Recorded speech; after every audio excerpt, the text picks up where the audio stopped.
Samantala, idol, sa bayan po ng Lingayen, nako, narereklamo po yung mga nasa 40 na alagang baka.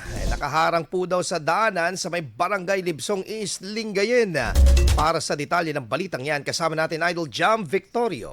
104.7 IFM. Report!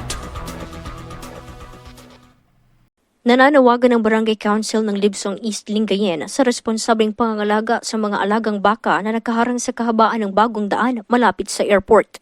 Sa prem ng IFM News Dagupan kay Barangay Kagawad Sally Fernandez, hindi pa rin natatauhan ng ilang may-ari kahit pa magpataw ng multa at hulihin ang mga baka upang tubusin ng may-ari. Yung nanakaw na baka dyan, medyo itinali ng may-ari. Kasi po, parang parada ng baka sa gabi, sa totoo lang. More than 40 po ang mga baka dyan na nagpaparada. So may nanay sila na sinusundan. Mula doon sa Lingayen Airport, papunta po sa dulo ng C5, Balong Dalan. Sobrang dami ng baka. Sa nga po, dyan na mismo kinatay. Iniwan na po yung laman loob, kinuha yung ulo, paa, at idinaan sa walang CCTV. May isang insidente na rin umano na kinatay sa daan ang baka at ipinuslit sa bahaging walang CCTV kaya hindi natukoy ang may gawa. Minsan din umano ay umaabot sa 40 na pamilya ng baka ang nandoon sa lugar at hindi pa nakatali ang ilan.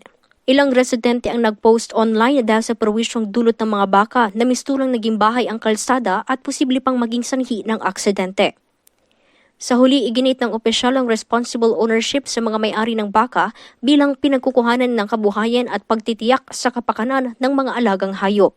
Ewan ko po, hindi na po ata natatakot yung may-ari na manakawan ng baka. Opo. Bakit po pinapabayaan sila? Siyempre kahit na hayop yung mga yan, at baka sila, ay may damdamin din. Sana na itong panawagan natin na paulit-ulit po ng Barangay Libsong East Council ay sana pakinggan kami ng may mga may-ari ng baka na yan para naman iwas disgrasya. Kasama mo mula dito sa IFM Dagupan, ito si Idol Jam Victorio, Tatak IFM.